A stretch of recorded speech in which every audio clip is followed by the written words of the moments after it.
नमस्ते। आज हम पढ़ेंगे हिंदी की पुस्तक में कक्षा 9वीं से इस जल प्रलय में अध्याय 1 जो है फंडीश्वर नाथ रेणु द्वारा लिखा गया है। मेरे गांव ऐसे इलाके में हैं जहां हर साल पश्चिम, पूर्व और दक्षिण की कोसी, पनार, महानदा और गंगा की बाढ़ से पीड़ित प्राणियों के समूह आकर पनाह लेते हैं। सावन भादों में ट्रेन की खिड़कियों से विशाल और सपाट परती पर गाय, बैल, भैंस, बकरों के हजार झुंड मुड़ के देखकर ही लोग बाढ़ की विभीषिका का अंदाजा लगाते हैं।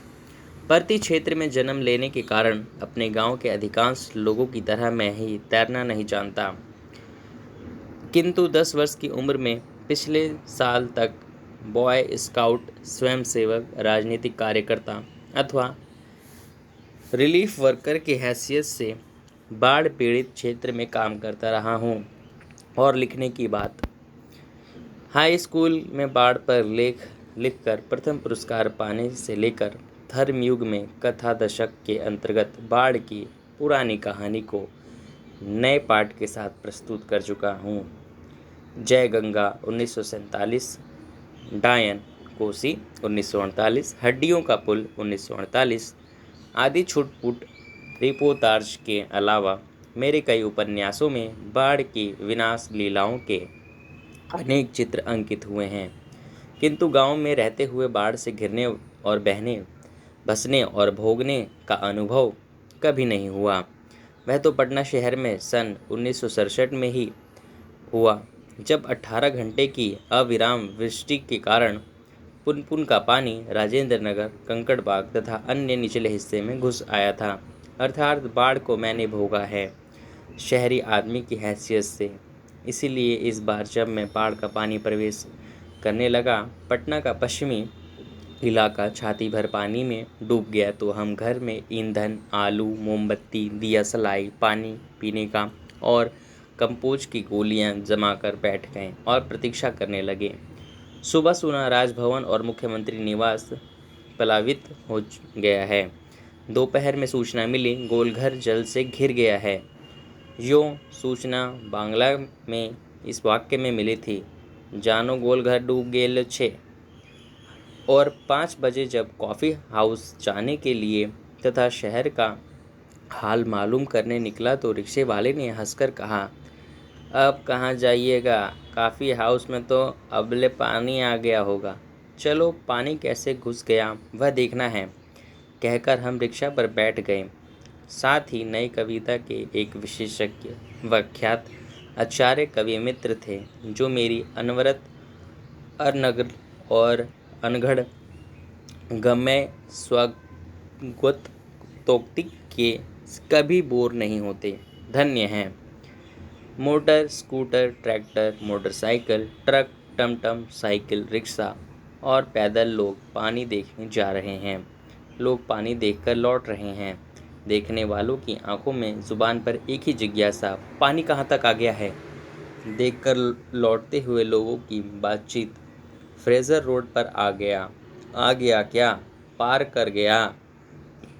Shri Krishnapuri, Pataliputra colony, boring road, industrial area का कहीं पता नहीं। अब भट्टाचार्य जी, रोड पर पानी आ गया होगा, छाती भर पानी है।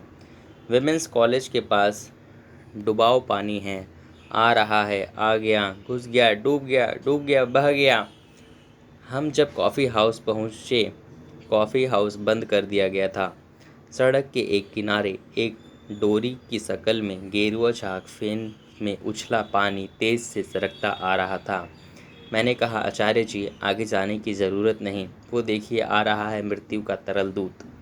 आतंक के मारे मेरे दोनों हाथ बरबस जुड़ गए और सभ्य प्रणाम निवेदन में मेरे मुंह में से कुछ अस्फुट शब्द निकले।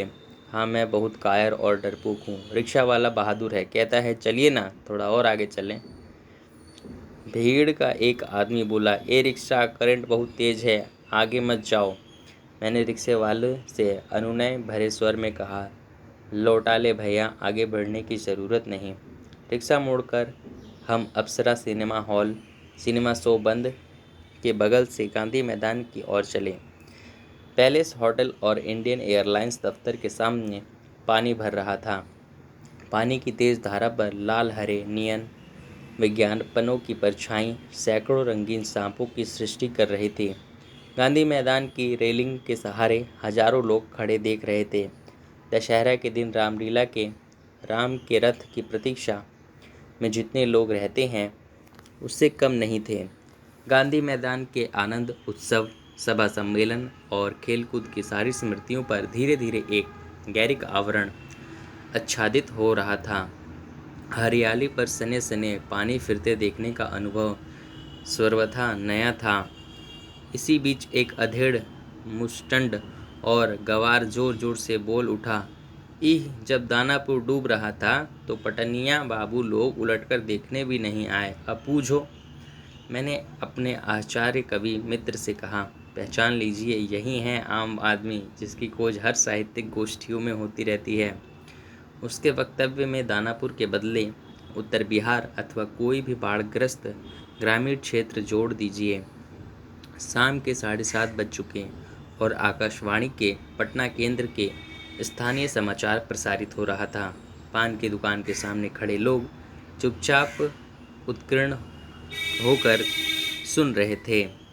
पानी हमारे स्टूडियो के सीढ़ियों तक पहुंच चुका है और किसी भी क्षण स्टूडियो में प्रवेश कर सकता है। समाचार दिल दहलाने वाला था। कलेजा धड़क उठा। मित्र के चेहरे पर भी आतंक की कोई रेखा उभरी, किंतु हम तुरंत ही सहज हो गए। जानी चेहरे पर चेष्टा करके सहजता ले आए, क्योंकि चारों ओर कहीं कोई परेशानी नज़र नहीं आ रही थी। पानी देखकर लौटते हुए लोग आम दिनों की तरह हंस बोल रहे थे, बल्कि आज तनिक अधिक ही उत्साहित थे। हाँ, दुकानों में थोड़ी हड़बड़ी थी। नीचे के सामान ऊपर किए जा रहे थे। रिक्शा, टमटम, ट्रक और टेम्पू पर सामान लादे जा रहे थे। खरीद बिक्री बंद हो चुकी थी। पान वालों की बिक्री अचानक बढ़ गई थी। आसन संकट की कोई प्राण आतंकित नहीं दिख रहा था। पान वाले के अदामकद आईने में उतने लोग के बीच हमारी ही सूरतें मुरहरिमी नज़र आ रही थी। मुझे लगा, अब हम यहाँ थोड़ी देर भी ठहरेंगे तो वहाँ खड़े लोग किसी भी क्षण ठठहाकर हम पर हंस सकते हैं। ज़रा इन बुज़दिलों का हुलिया देखो। क्योंकि वहाँ ऐसी बात चारों ओर उछाली जा रही थी, एक बार डूब ही जाए, धनुष कोटि की तरह पटना लापता ना हो जाए, कहीं सब पाप धुल जाएगा। चलो गोलघर के मुंडे पर ताश की गड्डी लेकर बैठ जाएं। बिस्कोमान बिल्डिंग की छत पर ही क्यों नहीं? भाई, यही माकूल मौका है। इनकम टैक्स वालों को इसी मौके पर काले कारोबारियों के घर पर छापा मारना चाहिए। आसमानी बामाल। राजेंद्र नगर चौराहे पर मैगजीन कॉर्नर की आखिरी सीढ़ी पर पत्र पत्रिकाएं पूर्ववत बिछी हुई थी। सोचा एक सप्ताह की खुराक एक साथ ही ले लूं। क्या क्या ले लूं? हेडली चीज, या एक सप्ताह में फ्रेंच जर्मन सिखा देने वाली किताब, अथवा योग सिखाने वाला कोई सचित्र किताब। मुझे इस तरह किताबों को उलटते पलटते देखकर दुकान का नौजवान मालिक कृष्णा पता नहीं क्यों मुस्कुराने लगा। किताबों को छोड़ कई हिंदी, बांग्ला और अंग्रेजी सने पत्रिकाएं लेकर लौटा। मित्र से विदा होते हुए कहा, पता नहीं कल हम कितने पानी में रहें। बहरहाल जो कम पानी में रहेगा वह ज़्यादा पानी में फंसे मित्र को सूद ही लेगा। फ्लैट में पहुंचा ही था कि जनसंपर्क की गाड़ी भी लाउडस्पीकर में घोषणा करती हुई राजेंद्र नगर पहुंच चुकी थी। हमारे गोलंबर के पास कोई भी जवान चारों बड़े ब्लॉकों की इमारतों से टकरा कर मंडराती हुई 4 बार प्रतिध्वनित होती है। सिनेमा अथवा लॉटरी का प्रचार गाड़ी यहाँ पहुँचते ही भाइयों पुकार कर एक क्षण के लिए चुप हो जाता। पुकार मंडराती हुई प्रतिध्वनित होती है, भाइयों भाइयों भाइयों। एक अलमस्त जवान रिक्शा चालक है जो अक्सर रात के सन्नाटे में सवारी पहुंचाकर लौटते समय इस गोलंबर के पास अलाप उठता है, सुन रे मेरे बंधु रे, ना सुन मेरे ओ मितवा। ये गोलंबर के पास जनसंपर्क की गाड़ी से ऐलान किए जाने लगा, भाइयों, ऐसी संभावना है कि बाढ़ का पानी रात्रि के करीब 12 बजे तक लोहानीपुर कंकड़बाग और राजेंद्र नगर में घुस जाएगा। अतः आप लोग सावधान हो जाएं। प्रतिध्वनि सावधान हो जाएं, सावधान हो जाएं। मैंने गृह स्वामिनी से पूछा, गैस का क्या हाल है? बस उसी का डर है, अब खत्म होने वाला है। असल में सिलेंडर में मीटर ऊटर की तरह कोई चीज़ नहीं है, कुछ पता नहीं चलता, लेकिन अंदाज है कि 1-2 दिन कोयला है, स्टोव है, मगर किरासन की एक बोतल फ़िलहाल बहुत है। बाढ़ का भी यही हाल है, मीटर ऊटर की तरह कोई चीज़ नहीं होती है, पता नहीं चलता कि कब आधम के। मैंने कहा। सारे राजेंद्र नगर में सावधान सावधान ध्वनि कुछ देर गूंजती रही।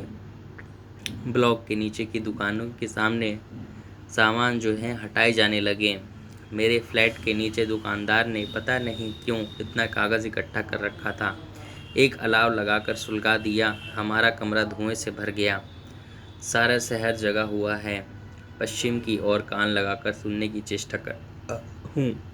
हाँ, पीर मुहानी या सालिमपुरा आहरा अथवा जनक किशोर, नवल किशोर रोड की ओर कुछ हलचल की आवाज़ आ रही है। लगता है 1-1:30 बजे रात तक पानी राजेंद्र नगर पहुँच जाएगा। सोने की कोशिश करता हूँ लेकिन नींद भी नहीं आएगी। कहीं कंपोज की टिक्कियाँ भी नहीं।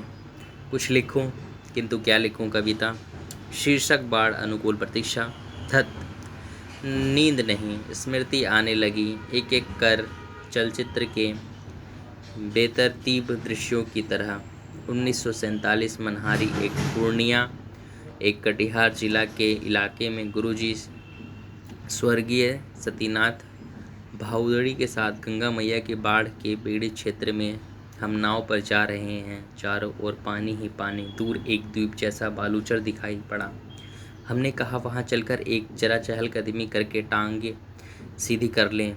बाहुदड़ी जी ने कहते हैं, किंतु सावधान, ऐसी जगह पर कदम रखने से पहले ये मत भूलना कि तुमसे पहले ही वहाँ पर हर तरह के प्राणी शरणार्थी के रूप में मौजूद मिलेंगे, और सचमुच चींटी चींटी से लेकर सांप बिच्छू और लोमड़ी सियार यहाँ तक पनाह ले रहे थे। भादुड़ी जी की हिदायत थी, हर नाव पर पकाही घाव। पानी में पैर की उंगलियां सड़ जाती हैं, तलवों में भी घाव हो जाता है, उसे पकाही घाव कहते हैं। इसकी दवा दिया सलाई की डिबिया और किरासन तेल रहना चाहिए। और सचमुच हम जहाँ जाते खाने पीने की चीज़ से पहले पकाही घाव की दवा और दिया सलाई की मांग होती है।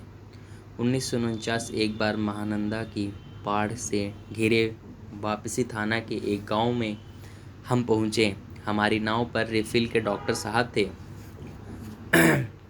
गांव के कई बीमारों को नाव पर चढ़ाकर कैंप ले जाना था। एक बार नौजवान के साथ उसका कुत्ता भी कूई कूई करता हुआ नाव पर चढ़ गया। डॉक्टर साहब कुत्ते को देखकर भीषण भयभीत हो गए और चिल्लाने लगे, अरे कुकुर नहीं, कुकुर नहीं, कुकुर को भगाओ। बीमार नौजवान छप से पानी में उतर गया। हमार कुकुर नहीं जाएगा तो हमहू नहीं जाएगा। फिर कुत्ता भी छपाक पानी में गिरा। हमारा आदमी नहीं जाएगा तो हमहू नहीं जाएगा। परमान नदी की बाढ़ में डूबे हुए एक मुसहरों की बस्ती में हम राहत बांटने गए।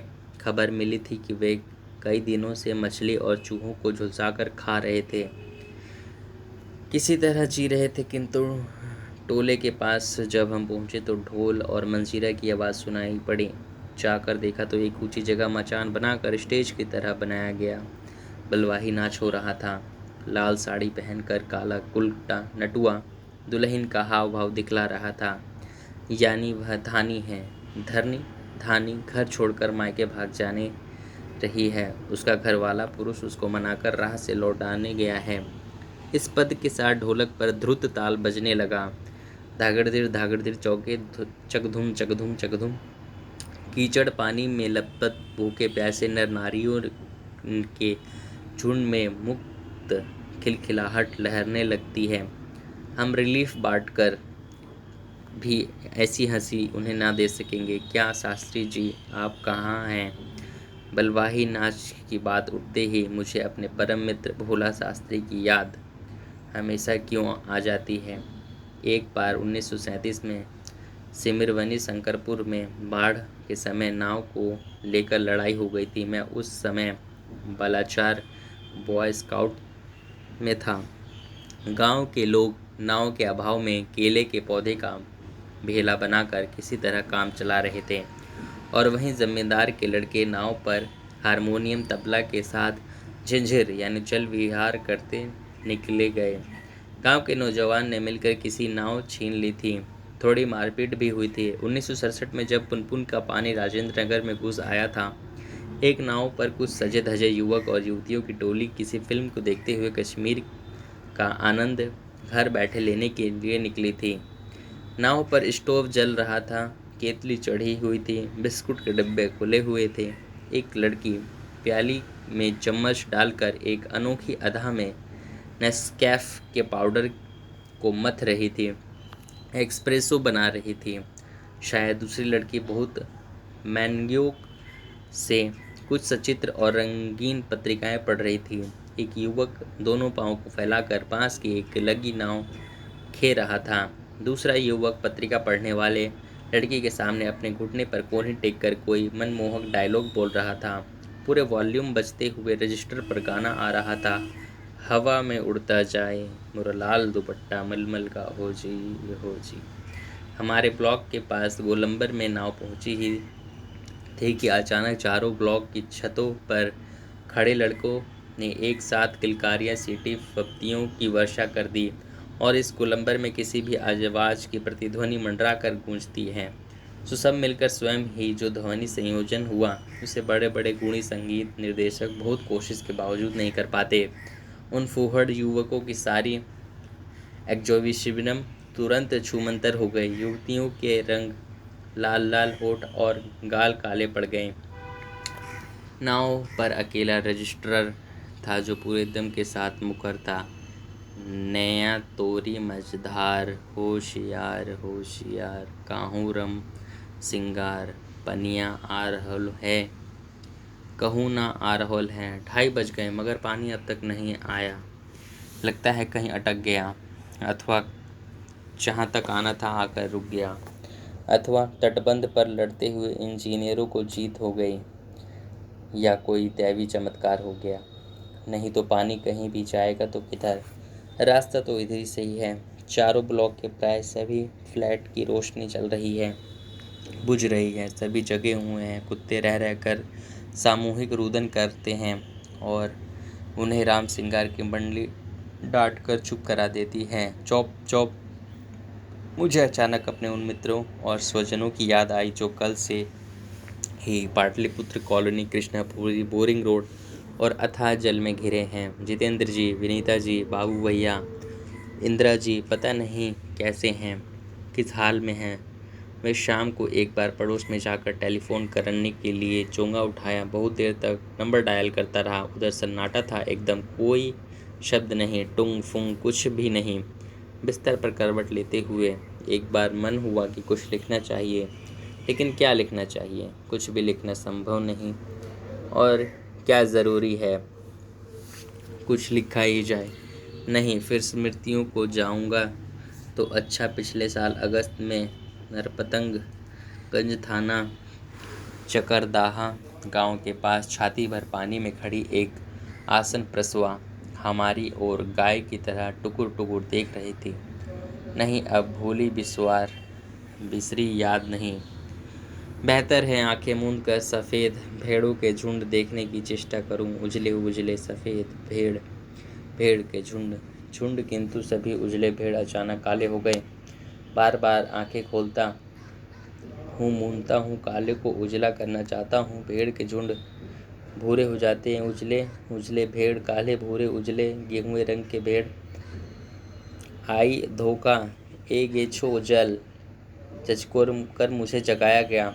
घड़ी देखी, ठीक 5:30 बज रहे थे। सवेरा हो चुका था। आ रहोल है पनिया, पानी आ गेलो। ओ राम सिंगार, हो मोहन रामचंद्र, अरे हो। आँख मलता हुआ उठा। पश्चिम की ओर थाना के सामने सड़क पर मोटी डोली की शक्ल में मुंह में झाग फेन लिए पानी आ रहा था, ठीक वैसे ही जैसे शाम को कॉफ़ी हाउस के पास देखा था। पानी के साथ साथ चलता हुआ किलोल करता हुआ बच्चा एक तल। उधर पश्चिमी दक्षिण कोने पर दिनकर अतिशाला में से आगे बस्ती के पास बच्चे कूद क्यों रहे हैं? नहीं बच्चे नहीं, पानी है, वहाँ मोड़ है, थोड़ा अवरोध है, इसलिए पानी उछल रहा है। पश्चिम उत्तर की ओर ब्लॉक नंबर 1 के पास पुलिस चौकी के पिछवाड़े या पानी का रेला आया हुआ है। ब्लॉक नंबर 4 के नीचे सेठ की दुकान के बाएं बाजू में लहरें नाचने लगीं। अब मैं दौड़कर छत पर चला गया। चारों ओर शोर, कोलाहल, कलवर, चीख पुकार और पानी का कलकलरव, लहरों का नर्तन। सामने फुटपाथ को पार कर अब पानी हमारे पिछवाड़े में सशक्त बहने लगने के लिए गोलंबर के गोल पार्क में चारों ओर पानी नाच रहा है। आ गया, पानी बहुत तेज बढ़ रहा है, चढ़ रहा है। करंट कितना तेज है? सोन का पानी है? नहीं, गंगा जी का है। आगे लो, सामने की दीवार ईंट जल्दी जल्दी डूबती जा रही है। बिजली के खंभे का काला हिस्सा डूब गया। ताड़ के पेड़ का तना क्रमशः डूबता जा रहा है, डूब रहा है।